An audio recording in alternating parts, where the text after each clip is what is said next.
flight to Calabar, we had at the back of our head or our mindset that something was going to come.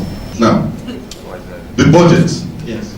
How do you alienate your budget from ICT? And how come budget for ICT is always not so big as the rest?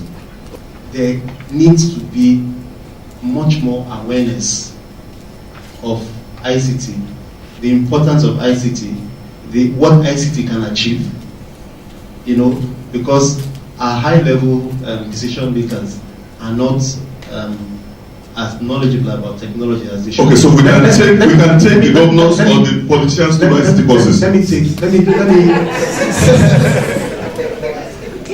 It's a little bit more complicated than that. But let me use a case in point, and I'm going to use education. When I got into Cross River State, we had one of these retreats, and they were talking about education.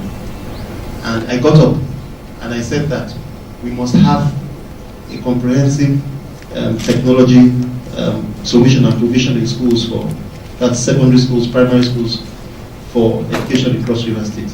And everybody shouted me down. They said, "My friend, what are you talking about? You have come again with your trouble. We don't have desks. We don't have light. In some schools don't even have, they don't have roofs. In some places they are virtually sitting on the floor, And so I was shouted down, But believe it or not, I kept up some level of advocacy. And what happened was that the governor began to say, just like Nkem has said this morning already, if our children do not have this knowledge, they would not be able to compete with their peers in this emerging knowledge economy. He saw it crystal clear, and that produced some changes. So now in Cross River State, we actually have a consultant who is dedicated to technology and education. I think a lot of the problems will need to be solved by collaboration between the public and the private sector. The challenge we have is that both public and private sector have their significant challenges with working with each other. I was talking to my friend we came in, and there's a way the private sector perceives the public sector. Yeah, and some of it is not misplaced.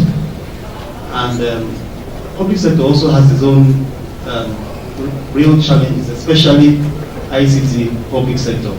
And I'm very supportive of the minister, I must say, because I have a bit of an understanding of what she must go through in order to drive through, some of what she has to. Her position is a little bit like that of an Abraham Lincoln, because if you read the history of the American Civil War, Lincoln had pressures and he had decisions he had to make. There had to be a time, the right time to do the right thing, or else he would fail. She has to fight political battles to push through agenda. There are battles which she can't even start fighting, because she knows that with what she has, the capital she has, she will fail. And there's the right time to do that. She needs the private sector to help her. She needs the private sector to be more supportive, to be more sensitive. She doesn't really need the private sector to attack her. I think that there must be some kind of forum, and I think we must raise the visibility and the awareness.